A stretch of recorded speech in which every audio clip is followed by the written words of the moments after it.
Quand on lit ces lignes, ou sur la miséricorde du prophète, sur la douceur qui le caractérise, quand on sait que cette miséricorde était également une caractéristique de ses compagnons, car il les a éduqués à cela, et parce que le musulman doit s'imprégner des qualités de son prophète.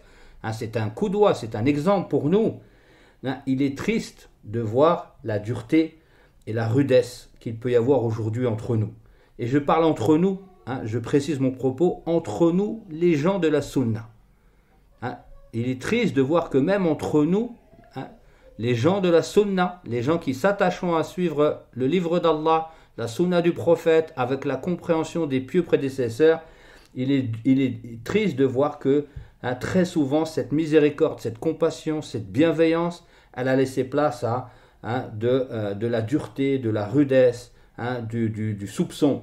La miséricorde, la fraternité qui devrait régner entre nous, elle a laissé place à ces mauvaises caractéristiques, à la sécheresse entre nous. Ce prophète qui était toujours souriant, qui ne s'énervait pas lorsque son droit était bafoué, mais seulement lorsque c'était le droit d'Allah qui était bafoué. Ce prophète qui visitait l'enfant malade, qui faisait le tour de ses épouses, comme je disais tout à l'heure, pour essayer de trouver à manger pour un pauvre qui se plaignait de la faim. Ce prophète, où on en est, nous, aujourd'hui, par rapport à ses caractéristiques. Où on en est. Chacun, il doit regarder où il en est. Car, mes frères et mes sœurs, ces caractéristiques, on doit s'en imprégner. Ça fait partie aussi du fait d'être salafi, que d'essayer de ressembler au prophète Mohammed, sallallahu alayhi wa sallam, dans ces caractéristiques-là. Ça fait partie du fait de suivre la voie prophétique. Cette miséricorde, cette affection, cette unité qu'il doit y avoir entre nous, elle est tellement importante qu'Allah subhanahu wa ta'ala nous a enjoint et nous a obligé la réconciliation si quelques disputes ou divergences venaient à survenir entre nous. Et entre nous, je dis les gens de la sunna. Je ne parle pas de divergence entre les gens de la sunna et les gens de la bid'a. Ça arrive, même entre les gens de la sunna, inexorablement, inévitablement. Et Allah il nous a ordonné de tout mettre en œuvre pour réconcilier entre les deux parties qui se disputent. Même si ces querelles pouvaient amener à la guerre. Allah Azza wa Jalla dans le Coran, Surat al-Hujurat, wa in ta'ifatani min al-mu'minin iqtatalu fa aslihu baynahuma. Si deux groupes parmi les croyants s'entretuent, réconcilier entre eux. C'est un ordre. Allah un peu plus bas dans la même surat, il dit innamal mu'minun ikhwa fa aslihu bayna akhawaykum wattaqullaha la'allakum turhamun. Et Allah il dit selon le sens de la traduction, et certes les croyants sont des frères, réconciliez entre vos frères et craignez Allah, ainsi il vous sera fait miséricorde selon la traduction du sens.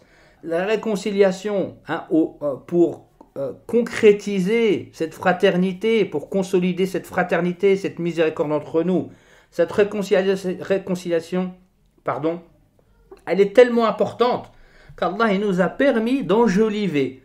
Quand on veut faire l'islah entre deux groupes ou deux personnes qui sont en querelle, il nous a permis d'enjoliver les paroles afin d'arriver à cette réconciliation.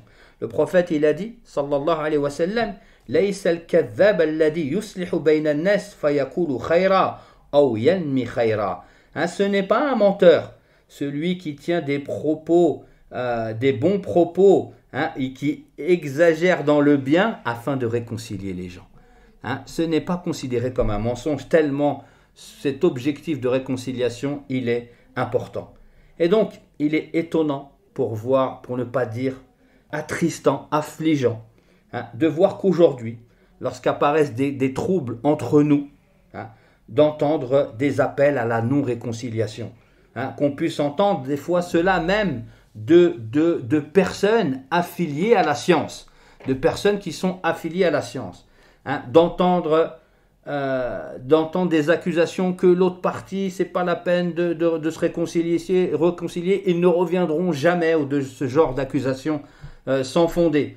Alors que même si faute il y avait, chose que déjà au préalable il faudrait prouver de manière scientifique, la porte du repentir n'est-elle pas ouverte aux croyants? C'est étonnant, c'est attristant de voir cette dureté, cette sécheresse entre nous lors de la divergence, alors qu'Allah Azza wa Jalla nous appelle Elle nous appelle à tout le contraire. Il nous appelle à nous tenir la main, à nous réconcilier. S'il y a des divergences, s'il y a des querelles, et ça c'est inévitable, on est des êtres humains, il faut tout faire pour fermer la porte à ces divergences. Et bien entendu, je répète, je parle entre les gens de la sunna. Heureusement, walillahi alhamd, Allah dans sa miséricorde nous a gratifié de grands savants, rabbaniyoun, éducateurs, qui voient les fitnas avant même qu'elles n'arrivent ou qu'elles ne s'amplifient. Des savants qui nous ramènent à ce qu'Allah veut de nous. Ce qu'Allah veut de nous, c'est-à-dire qu'il y ait entre nous la réconciliation, la miséricorde, l'unité, la bienveillance, toutes ces sifat qu'on a vues tout à l'heure et qui caractérisent notre prophète Mohammed sallallahu alayhi wa sallam. Des savants tels que Cheikh Rabi', tels que Cheikh Ubayd Jabiri, pour ne citer que Hafidahum Allah, qui depuis le début des troubles qui sont dans cette communauté entre nous, les gens de la Sunna, depuis 1 an ou 2, depuis même 2 ans maintenant et plus même, ne font qu'appeler à l'unité, à la réconciliation. Car ils savent mieux que quiconque que la dispute ne fait qu'entraîner la dissociation, que cette dissociation dans nos rangs ne fait qu'entraîner la faiblesse. Allah ne dit-il pas dans le Coran وَأَطِيعُوا اللَّهَ وَرَسُولَهُ وَلَا تَنَازَعُوا فَتَفْشَلُوا وَتَذْهَبَ رِيحُكُمْ وَاصْبِرُوا إِنَّ اللَّهَ مَعَ الصَّابِرِينَ, qui veut dire, selon la traduction du sens, et obéissez à Allah et à son messager, et ne vous disputez pas, vous perdrez toute chance de réussite, et vos forces vous quitterez, et patientez, et Allah est avec les patients. Regardez à titre d'exemple ce merveilleux pays, l'Algérie, qui était cité en exemple dans sa da'wa. Regardez ce qu'il en est advenu depuis les troubles qui ont commencé il y a plus de 2 ans. Cette da'wa qui était citée en exemple à travers le monde est partie en lambeaux. Et tout cela à cause du fait que les injonctions d'Allah subhanahu wa ta'ala à la réconciliation, à la fraternité, à s'asseoir ensemble afin de régler les différends ne sont pas respectées par certains individus. Donc soyez clairvoyants, si Allah Azza wa Jal nous a, mes frères, enjoint à la réconciliation, même en état de guerre, la guerre c'est le combat, c'est un qui veut tuer l'autre, prendre la vie de l'autre.